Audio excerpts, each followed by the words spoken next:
ಇಲ್ಲ, ಜಾಸ್ತಿ ಕಾಮಿಡಿ ಇರುತ್ತೆ, ಕಾಮಿಡಿ ಅಂಡ್ ಎಮೋಷನ್.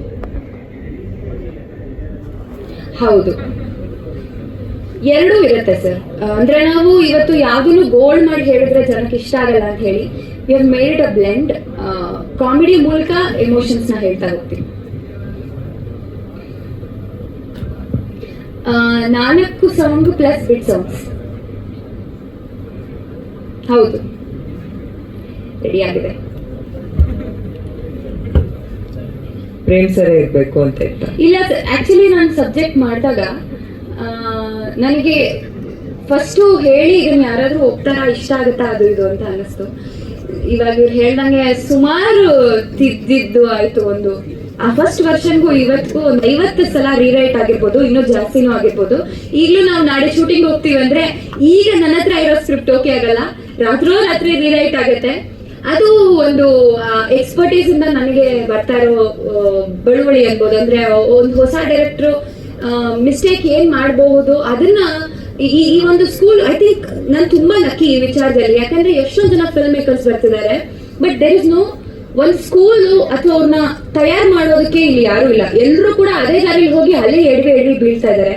ಸೊ ಆ ಒಂದು ಸಮಸ್ಯೆ ನನಗೆ ಎದುರಾಗ್ತಾ ಇಲ್ಲ. ಬಿಕಾಸ್ ನಮ್ಮ ಸಿನಿಮಾದಲ್ಲಿರುವಂತ ಗಟ್ಟಿ ಟೆಕ್ನಿಷಿಯನ್ಸ್ ಅವರು ಒಬ್ಬ ಡೆಬ್ಯೂ ಡೈರೆಕ್ಟರ್ ಮಾಡ್ಬೋದಾದಂತ ಮಿಸ್ಟೇಕ್ಸ್ ನನಗೆ ಮೊದಲೇ ಹೇಳಿ ಆ ಒಂದು ಸರಿದಾರಿ ತೋರಿಸ್ತಾ ಇದ್ದಾರೆ. So coming back to script, Prem sir sorry ಎಲ್ಲೋ ಹೊರಟುಬಿಟ್ಟೆ. ಸೊ ಈ ಒಂದು ಜರ್ನಿನಲ್ಲಿ ಆ ರೈಟಿಂಗ್ ಒಂದು ಹಂತಕ್ಕೆ ಬಂದಾಗ ನಮಗೆ ಪ್ರೇಮ್ ಸರ್ ಬಿಟ್ರೆ ಇನ್ಯಾರು ಕಾಣಿಸ್ಲಿಲ್ಲ. He is the right act. ಯಾಕಂದ್ರೆ ಇದು ಅವರು ಒಂದು ಫ್ಯಾಮಿಲಿ ಪರ್ಸನ್ ಆಗಿ ಎಲ್ಲರಿಗೂ ಅಷ್ಟು ಇಷ್ಟ ಆಗಿದ್ದಾರೆ. ಅವರು ನಟನೆ ಮಾಡೋದು ಬೇಕಾಗಿಲ್ಲ, ಪ್ರತಿಯೊಬ್ಬರಿಗೂ ಗೊತ್ತು how much he loves family. So ಈ ಪಾತ್ರ ಕೂಡ ಅವನ ಫ್ಯಾಮಿಲಿನ ಅತಿ ಹೆಚ್ಚು ಪ್ರೀತಿ ಮಾಡುವಂತ ಕ್ಯಾರೆಕ್ಟರು. ಮತ್ತೆ ಈ ಪಾತ್ರದ ಒಂದು ಲೈನ್ ನಲ್ಲಿ ಏನ್ ಹೇಳ್ಬೋದು ಅಂತಂದ್ರೆ, ನಮ್ ಬೆಂಗಳೂರಿನಲ್ಲಿ ಇವತ್ತು ಸುಮಾರು ಮೆಜಾರಿಟಿ ಎಲ್ಲರೂ ಕೂಡ ಕೆಲಸ ಹುಡ್ಕೊಂಡ್ ಬಂದವರು. ಅವ್ರ ಹೃದಯ ಇಲ್ಲಿದೆಯೋ ಇಲ್ವೋ, ಬುದ್ಧಿ ಮಾತ್ರ ಇಲ್ಲಿದೆ. ಅವ್ರ ಹೃದಯ ಅವರು ಬಿಟ್ಟು ಬಂದಂತ ಊರ್ನಲ್ಲಿರುತ್ತೆ. ಸೊ ಇದರ ಒಂದು ತಳಮಳ ಏನಿದೆ ಅಂದ್ರೆ, ಇಲ್ಲಿಗೆ ಬಂದು ಅವ್ರು ಅನ್ಕೊಂಡಿದ್ದು ಅಚೀವ್ ಮಾಡಿದ್ರು ಕೂಡ ಆ ಒಂದು ಸ್ಯಾಟಿಸ್ಫ್ಯಾಕ್ಷನ್ ಇದೆಯಾ ಊರ್ ಬಿಟ್ಟು ಬಂದವರಿಗೆ? ಅವರಿಗೆ ವಾಪಸ್ ಊರ್ ನೆನಪಾಗತ್ತೆ, ಅಲ್ಲಿರೋದಾ ಇಲ್ಲಿರೋದಾ ಅನ್ಸುತ್ತೆ. ಇಲ್ಲಿ ಬಂದು ಇಷ್ಟೆಲ್ಲ ಸಾಧನೆ ಮಾಡಿ ಏನ್ ಸಿಕ್ತು ಅಂತ ಅನ್ಸುತ್ತೆ. ಈ ಒಂದು ಡೈಲಮಾದಲ್ಲಿ ಒದ್ದಾಡುವಂತ ಪಾತ್ರ ಏನನ್ನೆಲ್ಲ ಕಳ್ಕೊತಾನೆ, ಏನನ್ನೆಲ್ಲ ಪಡ್ಕೋತಾನೆ, ಅವನ ಜರ್ನಿ ಏನು, ಅದರಿಂದ ಅವನ ಸುತ್ತಮುತ್ತಲು ಏನೇನೆಲ್ಲ ಬದಲಾಗುತ್ತೆ ಅನ್ನೋದು. ಆಸ್ ಜಡೇಶ ರೈಟ್ಲಿ ಸೈಡ್, ಯಾರು ಕೂಡ ವಿಲನ್ ಅಂತ ಬರಲ್ಲ, ಸಿಚುವೇಶನ್ ವಿಲನ್ ಅಂತ ಅನ್ಸುತ್ತೆ. ಮತ್ತೆ ಪ್ರತಿಯೊಬ್ಬರಿಗೂ ರೈಟ್ ಅಂಡ್ ರಾಂಗ್ ಕಾಣಿಸುತ್ತೆ. ನಾವು ಇಲ್ಲಿ ಯಾವುದೇ ಒಂದು ರೀತಿಯಾಗಿ ಬ್ಲಾಕ್ ಅಂಡ್ ವೈಟ್ ತರದ ಸಿನಿಮಾ ಪಾತ್ರಗಳನ್ನ ಬರ್ದಿಲ್ಲ. ಕೆಟ್ಟವರು ಅಂದ್ರೆ ಕೆಟ್ಟವರು, ಒಳ್ಳೆಯವರು ಅಂದ್ರೆ ಒಳ್ಳೆಯವರು.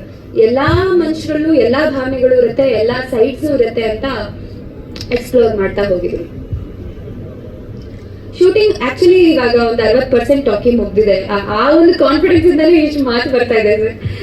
ಇಲ್ಲ ಅಂತ ಅಂದಿದ್ರೆ I think it would have been difficult.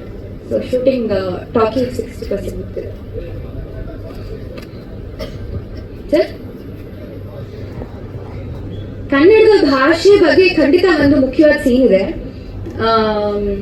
ಅಂದ್ರೆ ನಾನು ಇವತ್ತಿನ ಕಾರ್ಯಕ್ರಮ ಕೂಡ ಕನ್ನಡ ಗೀತೆ ಮೂಲಕ ಶುರು ಮಾಡಿದ್ವಿ. ಇವತ್ತಿನ ಹುಟ್ಟುಹಬ್ಬದ ಆಚರಣೆ ಕೂಡ ನಮ್ಮ ಸಂಸ್ಕೃತಿ ಮೂಲಕ ಆಚರಿಸಿದ್ವಿ. ಇದೆಲ್ಲ ನಮ್ಮ ಗುಣ, ನಮ್ಮ ತಂಡದ ಗುಣ. ಅಂದ್ರೆ ನಾವು ಸಿನಿಮಾ ಕ್ಷೇತ್ರ ಆಗಿರ್ಬೋದು, ಇನ್ನೊಂದು ಕ್ಷೇತ್ರ ಆಗಿರ್ಬೋದು, ಎಲ್ಲದಕ್ಕೂ ಮೊದಲು ಕನ್ನಡಿಗರು. ಅದನ್ನು ನಾವು ಒಂದು ಜನಗಳೆಲ್ಲ ನೋಡ್ತಾ ಇರೋ ಮೀಡಿಯಾದಲ್ಲಿ ನಿಂತಿರುವಾಗ ಅದರ ಪ್ರತಿನಿಧಿಯಾಗಿ ಬರೋದು ಬಹಳ ಮುಖ್ಯ ಅಂತ ನಾನು ನಂಬ್ತೀನಿ. ಸೊ ನಮ್ಮ ಕನ್ನಡತನನ ಸಾರೋದು ನಮ್ಮ ತಂಡದ ಮುಖ್ಯ ವಿಷಯ ಏನು ಧ್ಯೇಯ ಆಗಿತ್ತು. ಈ ಕಾರ್ಯಕ್ರಮನೂ ಆ ಒಂದು ನಿಟ್ಟಿನಲ್ಲೇ ಬಂದಿದೆ. ಸಿನಿಮಾದಲ್ಲೂ ಕೂಡ ಅಂತ ಅಂಶಗಳು ನಮ್ಮವರು, ನಮ್ಮ ಸಿನಿಮಾ ಅಂತ ಅನ್ಸುವಂತ ವಿಷಯಗಳು ಖಂಡಿತ ಇರುತ್ತೆ.